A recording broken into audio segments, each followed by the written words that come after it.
All right, guys, so we're looking at Octane's scattering system inside of Blender. Right now, if you look at my viewport, I have this scene set up here, which is basically two planes. One has the texture of what is being applied to the scattering on the other side. And at the moment, I'm rocking 200,000 instances. If you look at that instances, 200,000. Somebody on Instagram was calling me out like, how do I believe that you're using 200,000? I'm like, here's your proof right here. And matter of fact, I'm just gonna go ahead and crank that up to 500,000 just to prove a point here. Here's 500,000 instances, 500,000 instances in here. And look at my viewport, running smoothly, like it can handle this easy. You know what? Let's also go ahead and times this by 2. Let's go to 1 million instances. Oh, viewport, you seem pretty happy with 1 million instances. Let me jump into my view. Look at that. Ooh, 1 million instances, guys. Octane shader. Let's get into Octane scatter. Let's get into it. All right, guys, so we're gonna watch one of the videos from my Blender Octane 101 guide. It's a full course that I'm basically making to teach you how to use Blender Octane. For those of the members who are in the community, they get immediate access to videos as they're being released because I'm building the course as we go. So if you're interested in that, check the link down below. All right, before we get into the full setup on this, I have to give props where props are due. I learned this from Lino. Check out his YouTube channel. He is like the true Octane Jedi, like Master Jedi. Like, this is where I learned Octane from in the beginning, some of his videos in the past, but recently he's been putting out a couple of new videos, which I hope he continues, please. So I watched his video. I would recommend you watching his video also, and you can watch mine too, because the more stuff you learn, you basically get better, right? So I'll have his video down in the description. Take a look at his YouTube page, give him a shout out there, tell him LeVar sent you, Patrick sent you, and let's get into it. So we're gonna do a fresh start setup here. First of all, let me quickly just show you what I got going on in my scene here. Now this whole render was a result of me watching his tutorial, and as I was following along with this tutorial, I was getting the basics down, and then after the tutorial was over, I just continued to play along, or play in it like he basically recommended. Just keep playing with settings. So this is what I ultimately ended up with, and probably I would say about 45 minutes of playing around with it, you know, just tweaking settings and just playing, guys, playing in Octane Blender. That is the whole point, right? And you can still see here, I got the setup like we had before. We have two planes. This is the noise pattern that's being put on here, and this is basically the result of that. So what I want to show you is quickly look at the node setup here. Here is the whole node setup, which we basically got a scatter surface here. There's my my instances. I have two instances. Basically, they're basically cubes, and with a little bit of bevel modifier on them. That's about it. And then actually here it is. Here's my two instances, and this is our main scatter out. And then from here, we have all of our settings. Here's our geometry, which you want to scatter to. Here are the sockets. You get to scatter 4 objects here. And then we've got a lot more details. A lot of these details I'm still learning because he just released. I knew about the system, but I haven't seen an updated video. I mean, the last video I watched on it was like 6 years old. So his video really spread the light on this whole node, right? So I'm gonna go through just a few things that I know and played with here. There's a lot more stuff that he's gonna release a part 2, which I can't wait, and then hopefully we can learn more. But I just want to share out what I've gotten and the knowledge that I've gotten from off this here. So these are also here, distribution on surface, particles, hair. Right now I've just been playing with distribution on surfaces. We've got random instances, 1 instance per vertex, edge, you know, on polygon, relative area. This is when I'm random instances by relative density. That's what I'm playing with right now. I would advise you just to play. Don't try to, I mean, you can try to make something, but just play, and then you might end up making something by playing, right? So a couple of these I didn't use here. And then if we scroll down here to the major ones that I use, here is the material that we set up, which is basically our noise texture, which is generating all the noise breakup, right? So we kind of just put that in a nice little node graph. If you follow his tutorial, you'll see the setup why I did that, and that's why he it was a good little tip there. So I literally have mine plugged into the scale, and that is controlling the overall scale. Now I'm gonna go ahead and set up a fresh scene here, just to quickly show you, like, if I move this stuff, like this is still real time, like this is still happening here, like pulling off that, look, see, I mean, pulling the octaves off, look at that. Like it's just like you got endless options, like, and you play with the gamma, right? And I'm using chips as on my material, like endless options, guys, right? So let's go ahead and go to a fresh scene, and let's go ahead and set this up. All right, so I'm in my fresh scene here. What I'm gonna do here is gonna scroll that down. We're just gonna drop in a plane, Here is our plane. I'm actually going to scale my plane up a little bit. Control A to apply scale. I'm going to go ahead and hide Dennis. We don't need it today. Peace out. And then what I'm going to do is just going to call this one's going to be scat. I'm just going to scat SCT, and then I'm going to go and duplicate it. And on this second one, I'm going to call it ground. Right, can't spell, but I don't care. And then what we're going to do is make our instance. And for this case, I'm just going to throw in a cube. Just keep it simple for you guys to understand. Tab into edit mode. We're going to scale that down just a little bit, right? And GX, I'm going to slide that over here. And what I'm going to do just to make it a little bit interesting here, I'm going to add on a bevel modifier to that. And we're going to make one more, duplicate it, GX, and let's just kind of like alternate. Let's change it up a little bit. So we got our two things here. First thing first, grab your scat, what you're going to use is scatter. We're going to put a new material on that.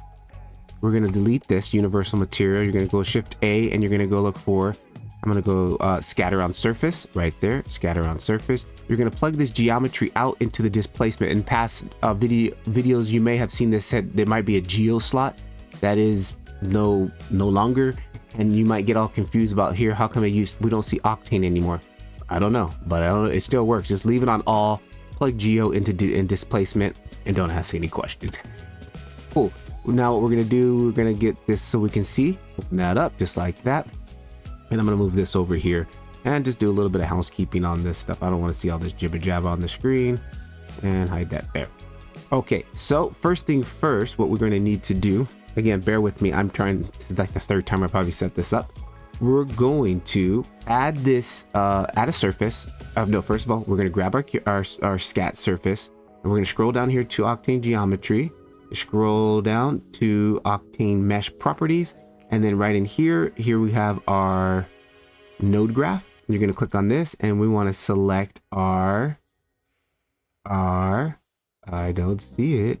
Oh, because I didn't name it. Let's name it this. Okay, our material, our scat material. We're just going to come in here and go SCA. We're going to go scat, right?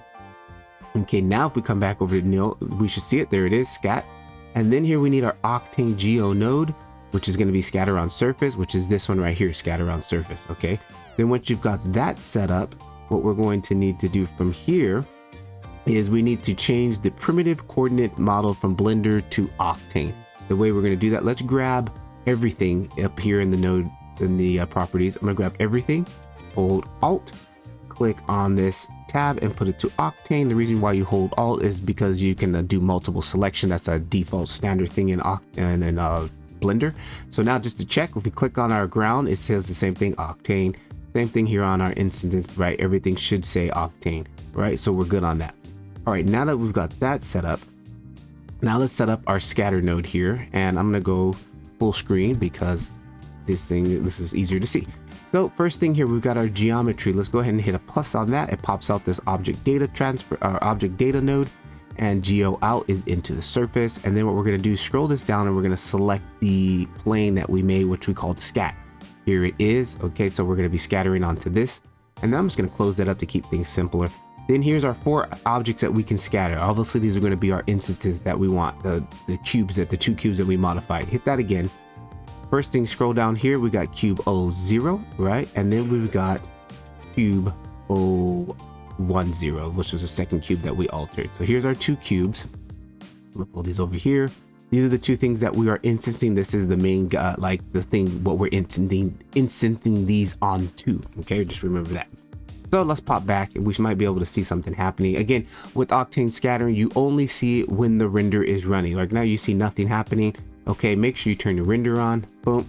Okay, there it is. Now we've got that going. Hang on really quickly. I want to clean up my background by adding this little thing into there. There we go. So we can see our things are being scattered on here. Again, bear with me on this. I'm still learning this. That's why I'm making this video, to reinforce what I've learned. Whenever you learn something new, it's important to do it again, or teach it to others that will help you learn it. Okay. So what I'm going to do is take this right here, object selection method. Right now we're in sequential. Oh, actually, no, we're not going to do that. Let's go down here first. Distribution on surfaces. Right now it's 1 instance per vertex. So let's come in here. Let's tab into this. And let's go ahead and subdivide it. And I'm going to subdivide it like 1, 2, 3, 4, 5, 6, 7, 8, 9, 10. I'm going to go 10 times. All right, we subdivide it. Let's jump back out.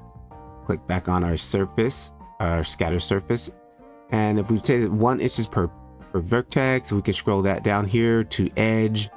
Then we have evenly spread on edges, once 1 on per polygon, relative random instance and relative area. But one thing from watching Lino's video, I did not know, at least the video that I watched never did this, so I'm glad I watched his video, was he changes the way it responds, like 1 instance per polygon, right? Like right now, I guess he said it's like in triangles or something. I'm not sure about all the wizardry that goes on behind it. That's why he's a master Jedi. So what I learned from him is, if we we click on our scatter, and if we come over here to primitive, or let me scroll down, that's not what we're looking for. We're looking for right here, open subdivision. Pop this open here, and we enable this. We click on that, boom, now it's acting like the way it's supposed to be. So I mean, that's why I watched this video and learned it. Okay, so now that we've got that, we can come back here and start playing again with some of these things here. The one right now is my favorite, is to go to random instances by relative density, right? And then if we come down to our instant density right here, we can start to crank that up, and then boom, check it out. Look at that. That's awesome, right? And look how quick it is, guys. Look how quick it is. Like, I've played and done some scattering with, you know, the grass wall scattering assets and things like that, and your scene will get seriously laggy once you start getting into some high numbers. Like I showed you before, we were at 200,000. I couldn't imagine trying to pump that on a grass wall asset, right? I don't know. So anyways, well, now what we can do here, please watch this video for more further details. I'm just gonna do a quick roundup on this. If I come back over here to my instance, right, I can also scale this. If I tab into edit, and then let's select everything, if we scale that down, now I can scale this down here, right? And then I think it also works where if I like rotate it and all that, see, look at all that. That's cool, right? And let's grab this other guy too and scale him down. Select all. Just scale these down like that so we can get some more room on here. Okay, now let's click back on our scattering. And then from here, this is where you can start to have some fun.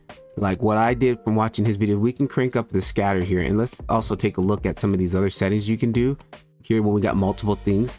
Here we got sequential, or let's go back here to particle 1 per, no, we don't want that. Per edge, no, we don't want that. No, we don't want that one either. This is how I learned, just literally going through each setting so we see what it does, so you can really get a grasp on what it's doing. Here we got sequential object selection mode, because now we have 2. We got whatever that is, random. Then we've got a selected map, which selection map, which I haven't played with just yet. We're gonna go to random like that. That looks pretty cool. What about the other one? Yeah, I don't really see the difference. Let's go to random. Then from here, what we're gonna do is we're gonna add in a noise texture. Come in here, add in a noise texture, and boom, there's our noise texture. And I was playing with this last night. You can use this noise texture to do a lot of stuff, guys. Okay, like if I take this noise texture here and I plug it into right here, object selection map, right, just like with it, and take this random and go back to selection map, now it's using the noise pattern to select which ones we're using, right? And it's basically using that noise pattern. Let's add a UV transform on here, and we can make this smaller. Another thing I learned from Leo, which I didn't learn in the other video, he said you can only use a UV map, a UV projection with this, right? Which I did not know. That's what I learned. 2 things off that video. UV projection, plug that in there. Okay, and then now we've got like the noise is making our choosing what we're seeing. And again, cool little setup from I learned from him. If we take this ground, right, I'm just gonna duplicate it, press X and slide it over here just so we can see. This is a really cool little thing going on. Come back to our scatter. We're gonna take this setup, Control G it, group it, pop it out. There it is.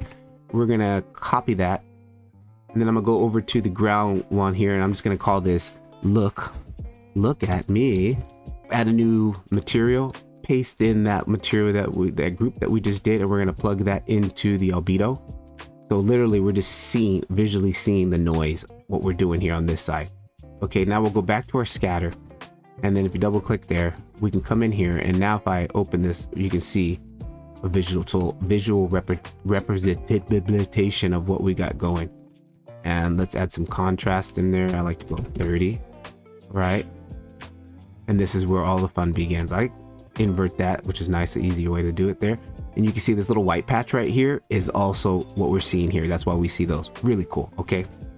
Now that we got that set up, this is where you really, again, you can take this same little node here. Let's just take it out of there for now. And let's come back over here and plug it into, we're going to go scale map here. And let me go again and make this bigger and easier to see. Okay, here it is. Here we're in the scale. Like, this is where you basically start to randomize the values, randomize the rotation, randomize the scale and translation and all that stuff. But you can also use the noise to also generate all that stuff going on there too. So if we come back here, and now I'm going to change that back from where we had it on map, selection map. Let's go back to random. So we've got them randomly placed. Let's actually just kind of tweak the scale. So first of all, before I flip it over to scale map, I want to show you something. If we come in here and we can just start to play with the scale. See, there it is. I'm finding out like this middle one is kind of like the Z, and then we've got the Y, and then we've got the X, right? There's that, and then that's the maximum, and then we've got the minimum, okay? The max and mins, which is something you want to really play with, right? But for our case, I want to flip this over, and here you go. Also, you can do randomize with independent axes. Again, there it is. I'm not really seeing the difference on this point at that moment, but watch Lino's video for that. I'm gonna go to map, right? And now what we're doing is we're using that noise map again here to ooh, look at that, guys. Come on. Already you can see how I was able to create that little setup that we had going here. And if I pop this out, and I'm gonna do this, pop this open, and let's go ahead and change up our noise. We got turbulence, we've got circular, we've got chips. Chips is becoming one of my favorites right now. And here we can see our pattern right there. Look at that. Let's bring this down a little bit. A little bit of contrast helps, right? Omega. And you can see there it is. It's applying it to that.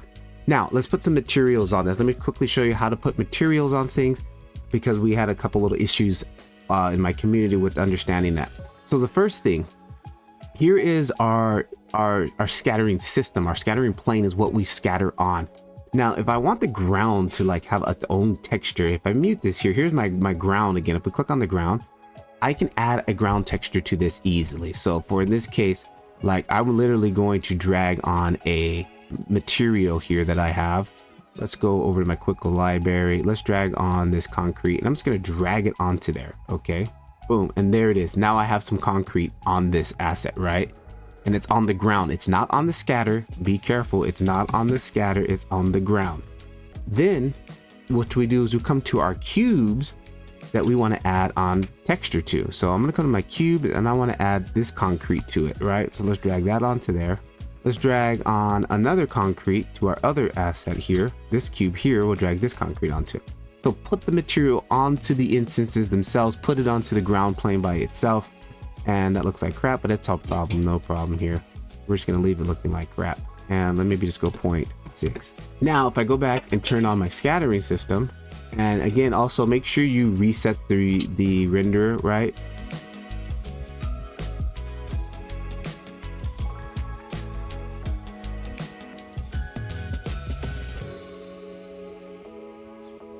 All right, quickly guys, I was just playing. I couldn't help myself, but like literally I knocked this out in about 15 minutes, right? And even using some of the fog, the Octane fog, I'm starting to understand how to use Octane fog a little bit. You can see here I've added this layer of fog, so it's kind of making it almost looks like some type of city from, you know, Star Wars or something like that. But quickly, just to show you what you can do with Octane scatter, guys, it's absolutely fantastic. I'm just barely scratching the surface of what I'm able to do and what I've learned just from watching that one video. So definitely take a look at Lino's video.